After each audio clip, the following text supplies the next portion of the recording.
I arrived home 15 minutes ago and was surprised that my wife Molly wasn't home yet.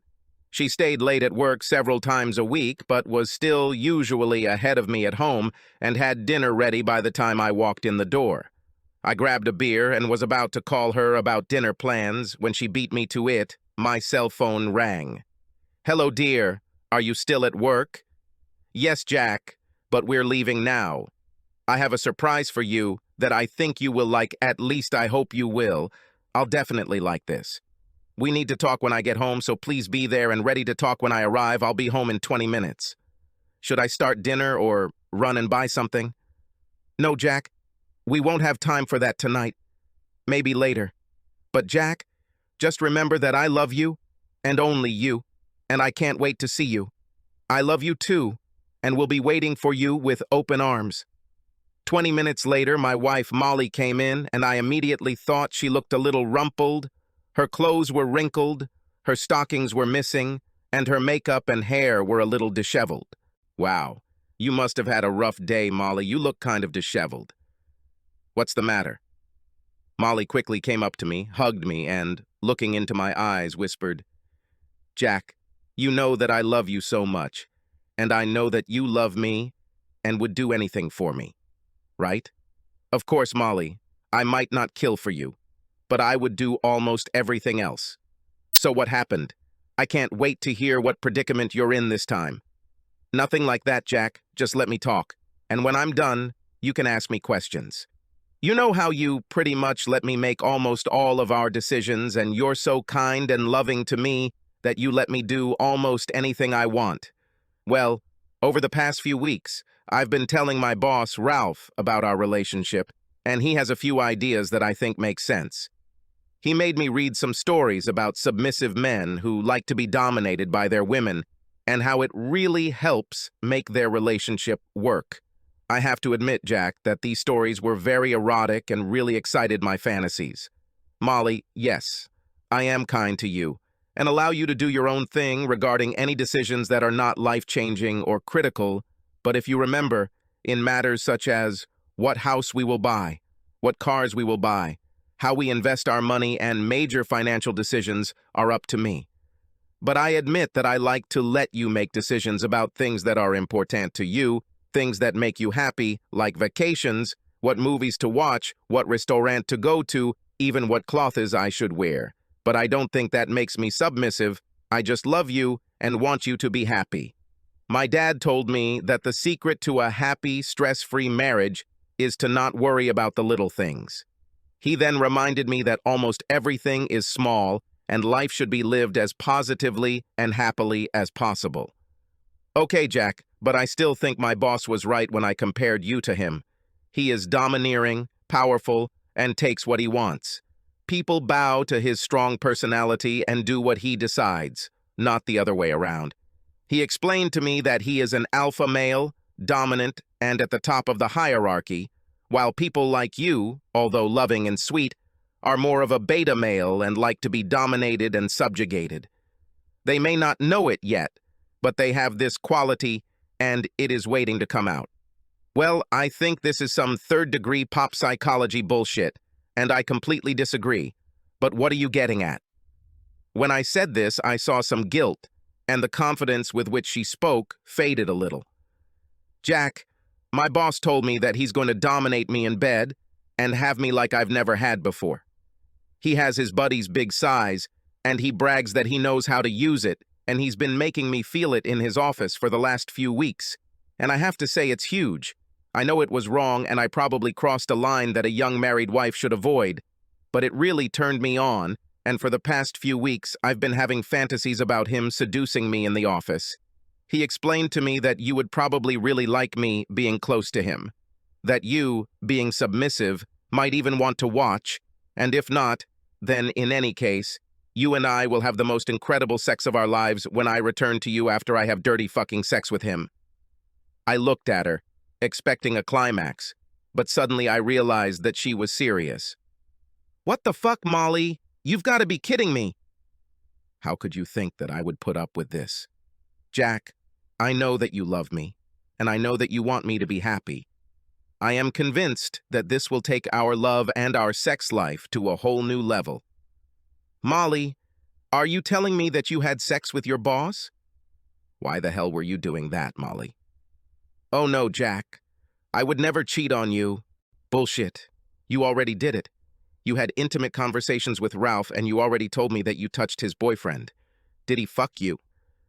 She lowered her eyes and, unable to look me in the eyes, said, No, Jack, not yet. He waits in the driveway so we can talk about it, and then he comes up to our bedroom, and we're going to have sex. You can look if you want. Ralph would have loved it. But if not, then when we're done, you can come and pick me up, and I'll have a treat for you, and I'll let you do anything and everything to me that you could ever dream of. Are you kidding me? The thought of me being with you after you've been with him makes me want to puke. And what will happen now, Molly? Because I will say no and demand that he be sent away. Molly's face now showed panic. I could tell she wasn't ready for that answer. So now she was obviously going to try a more assertive approach, probably trained by her slime bag boss. Jack, you love me, and I want it. You always let me have my way, and I decided that it would be good for us. We'll at least try this once, although I'm sure it will be so good that we'll likely want to continue. Now I'll go upstairs and get ready for him and for you. You can let him in, and then wait until we're done. I know you will want this for me because you love me, and I know it will be so good for us. Well, Molly, I see where your head is and where our marriage and vows seem to be, so go and get ready, and I'll just go out and have a quick talk with your lover. Jack, he is not my lover. This is just rough, powerful, domineering sex. I will always love only you and will be yours forever, and you will be mine. With these words, Molly came up to hug and kiss me, but I pushed her away and saw surprise and pain in my eyes. Well, don't let me keep you, Molly. I see that you will do this, no matter what I say, if not now, then soon, maybe without even telling me. Anyway, you've actually already cheated on me, so go upstairs and get ready. Her look of guilt and shock at my statement made her stop, but then she turned to leave. On the stairs, she turned around and said, You will see, Jack. This will be epic. Yes, Molly, this will be epic. You have the right to do this. After she walked up the stairs, I reached into her purse and took out her car keys, house keys, and phone. From her wallet, I took out our joint credit card, and then went into the kitchen and grabbed a dish towel from the laundry drawer and some zip ties from the utility drawer. I also grabbed a very large carving knife and went out to meet Ralph. Ralph was sitting in the driver's seat of his car, reading his phone, and when I got out, he rolled down the driver's window and said, Okay, little Jack, I assume your wife told you. Don't worry, I'll still let her have sex with you, at least for now, until she's completely at my mercy. You'll like it. I never let him finish his last statement. I threw my whole body into the angriest, most brutal left hook I could muster and hit him right in the nose. A characteristic crunch confirmed that I had done some damage. Then I handed him a kitchen towel and said, Here, you might need this, Ralphie. He quickly brought it to his nose, and when he did, I wrapped the zipper around his left wrist, pulled it up, looped it around the headrest bar, and pulled it tight. I then opened the car door and threw him another left hook, although this time it hit him right in the centroids, the family jewels. Yes, his supposedly large manhood from the waist down.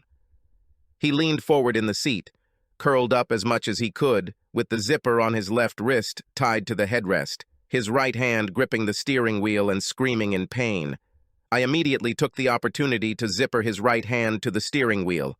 I leaned towards his face and said, So the big, strong, dominant alpha male has problems with asserting himself? What a pathetic sack of crap. You analyzed this situation as poorly as possible, and you will learn about your mistakes. Unfortunately for you, Molly is expecting something epic, so let's give it to her. I picked up the water hose that was lying in the grass. Attached to it was a perfectly fitting steel nozzle for spraying water. I swung and broke the side window into a mass of fragments that covered the inside of the seat and the floor of the car. I then walked to the front of the car and hit the windshield, and although I didn't manage to break it, I filled it with cracks and dents, as if the car was being hit, with pieces the size of golf balls. I also broke the headlights, and this gave me great satisfaction. I went back to the driver's window and said, laughing, "I think you might need to work on your car a little." I then grabbed a knife from my back pocket, quickly leaned towards the car, and placed the knife against the jugular vein in his neck. In my most intimidating voice, I hissed, "How many times have you had my wife try to convince her that I will allow this to happen?" I saw the fear in his eyes as he stammered. "Only twice in the last few weeks. It didn't mean anything. It was just sex for both her and me. Just let me go, and you'll never see me again." I looked at him as if he were some pathetic form of scum. "I'm not going to kill you, at least not right now. But if I hear anything from the police, or if I have any other problems about our little conversation today, then I will come back to find you. If you go to the police, I'll probably go to jail. Maybe I'll be released on bail, maybe not. Maybe I'll serve some time, maybe not. Regardless, at some point in your future, I will find you. Maybe in the parking lot, on the way to the car, maybe in the elevator at work. I will find you and finish you. It's your choice. This could be the last time you see me, or you could be looking over your shoulder for the next week, month, year, until it's time to end you." With these words, I leaned over him, stuck the knife into the passenger seat, and said, "Your slut Molly will need this to free you so you can drive her away. Or maybe she'll take you to the emergency room. No matter, just make sure you get her out of my sight." I walked into the house, and when Molly heard the front door close, she called from the bedroom, "Is that you, Ralph? Come and fuck me. Have you worked things out with Jack?" My first thought was, what an incredible fool. Who was this woman? I answered, "Molly, Ralph is in the car. He wants you to come out and talk to him. I think he may have changed his mind." A minute later, Molly came down wearing the underwear I had bought her and the robe she had thrown on. "What happened, Jack? Did you reassure him that everything was fine?" "Molly, I assured him that his future depended on his actions. You should probably go out and talk to him." She looked at me confused and said, "Jack, please remember that I love you, and this will make us stronger." "Of course, Molly. I already feel stronger." She smiled and walked out the front door, and I immediately locked it behind her. I walked up to the garage and pressed the button to open the garage door, and as I was going upstairs, I heard her screaming, "What have you done? Jack, come here." I ignored her words, went up to the bedroom and pulled out one of our suitcases. I grabbed a good handful of clothes from her drawers of underwear, bra, and socks. I pulled some t-shirts, jeans, and sweaters out of her closet and put them in the suitcase, then went to the bathroom and threw as much of her makeup and stuff into the suitcase as I could fit. I went back to the closet and grabbed a pair of her tennis shoes. I went to the guest bedroom at the front of the house, opened the window, and shouted, "Molly, here, you might need this," and he dumped the suitcase in the driveway. Some perfume bottles might have broken, but no matter. Not my problem. Then I threw my tennis shoes, aiming for her head, but she managed to dodge. She looked at me with tears in her eyes. "Jack, please, what are you doing? I was sure this was what you wanted. I'm sorry. I didn't mean to make you angry or hurt you. I can't believe how cruel and vicious you were to Ralph. For God's sake, he's my boss. Please, Jack, let me in so we can talk about how to get through this. Molly, I can't even begin to tell you how ridiculous you've sounded since you came home with your little ploy to turn me into your cuckold. I'm wondering if you've had a stroke or are on drugs. Or maybe I just never knew how petty and pathetic you really are. Regardless, it doesn't matter at this point. I want you to get the hell out of here. Take your lover to the hospital, but on the way, be sure to ask him what will happen if any word of today's activities reaches me from the police or anyone else. I'll put the rest of your things in bags and you tell me where to leave them, but never dare to return to this house again." With that, I slammed the window, went downstairs, opened the front door, and threw my purse at her head, this time at least hitting her in the chest. Before slamming the door, I couldn't resist adding, "Is this enough for you, Molly?" I locked the door and went to the kitchen to open my second beer of the day. I realized that I needed to talk to my lawyer immediately in case the police showed up. I also needed a recommendation from a good divorce lawyer. I went to the front window and saw Ralph screaming and swearing at Molly as she cut the zippers. She put her suitcase in the trunk. He got out, got into the back seat and lay down, and she got into the car, sobbing and looking like she was in shock as she put the car in reverse and pulled out of the driveway. As the adrenaline in my system calmed down and I began to relax, I was completely shocked by what had happened, how my wife had gone so completely off the rails. I was amazed and somewhat frightened by what I did in a fit of anger to her boss. I was too close to finishing him off, and now I realized he just wasn't worth it. I laughed when I thought about the crap he fed her about him being an alpha and me being a beta. Being a nice, easygoing guy and letting his wife have the final say in making good decisions was done out of love and desire for a happy life, a happy, lifelong marriage. But she completely misunderstood kindness, like I was a submissive beta personality who would let her cuckold me with a dumbass like Ralph. Wow, I didn't see this coming at all. For the next few days, Molly stayed away from the house. I kept getting calls from unknown cell phones, and I assumed it was Molly since I confiscated her phone. Finally, she left a voicemail begging me to call her back on this number so we could talk things out. I knew it was only a matter of time before I had to face her, and given that the police didn't show up to handcuff me, I thought I had dodged a bullet and now I had to end this heinous case. I called Molly and told her to come back in an hour and we could talk. I hung up, finished packing everything in the house that I thought belonged to her, and sat on the porch waiting for her. Molly drove up in her car, which she had apparently picked up from work. I didn't know if she was living with Ralph, her parents, or friends, or in a motel. And I was a little surprised at myself because I wasn't really interested in where she was. She got out of the car and waved at me hesitantly before coming and sitting next to me on the porch steps. Her face showed many emotions, including some fear, shame, guilt, and apprehension. Her face looked swollen and blotchy, indicating to me that she had been crying a lot and sleeping very little. She looked at me shyly. "Jack, I'm so sorry for what I did. I don't know how I let Ralph talk me into asking you to have sex with him, under the assumption that you were submissive and would like it. I've been thinking back over the past few weeks, and I don't understand how I fell for all this nonsense. I guess it was his dominance and insistence on how this would be so good for us, and how I would have the best sex of my life, both with him and with you after him. You must think I'm crazy, and I probably was for a while. But Jack, now I'm back, and I love you, and I want only you. I ask you to forgive me, and I promise that I will be the best wife you could ever have and spend my life making amends with my guilt before you." "So, Molly, what was Ralph like in bed?" "Stop, Jack. After that, I never touched him. And he's so afraid of what you said that he fired me and doesn't want to come near me. Besides, he spent 2 nights in the hospital after what you did to him. He made up a story about a robbery and we both stuck to it so you wouldn't get hooked. Well, at least he did the right thing about this. What do you want, Molly?"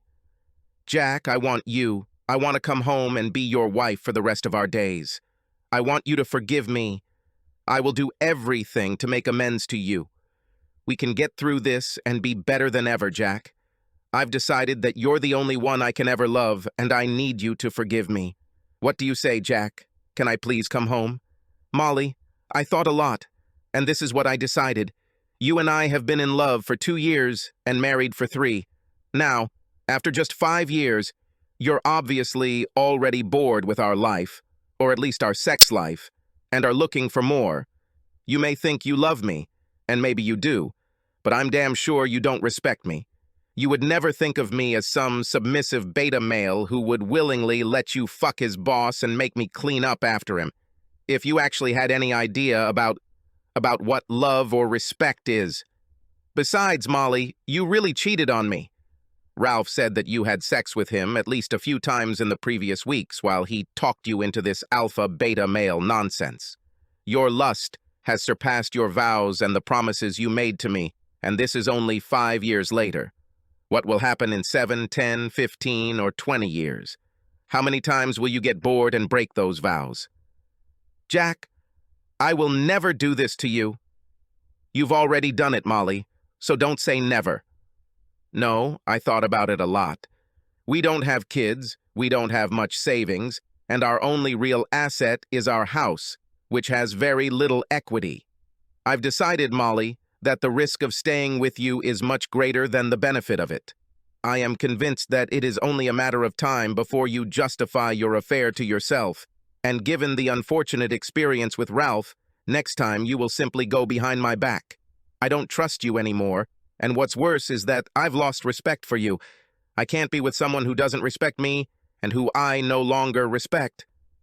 Molly started crying when I explained my decision, and now she cried when I told her we were done. Molly, we're getting a divorce. You leave your car, I'll leave mine. We can split the savings and sell the house. We are both still young, and I hope to start over with someone who will love and respect me for who I am. I've already hired a lawyer for the divorce, so we can do this amicably, or you can hire your own lawyer. Now let's load the car with your things, and you can go and fuck as many alpha males as you want. I'll start moving out next week so we can put the house on the market.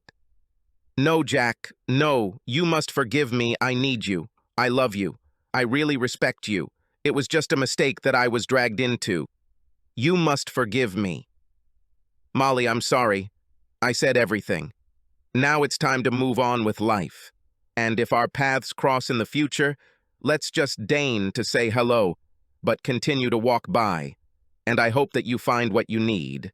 With that, I started loading her things into the car, and when we were done, I just looked at her, said goodbye, walked into the house, and closed the door behind our marriage. Subscribe to our channel so that your second chaff doesn't cheat on you, and go ahead and listen to the next story, because this story is nothing compared to the next one. If you're under 18, don't even think about listening to the next one.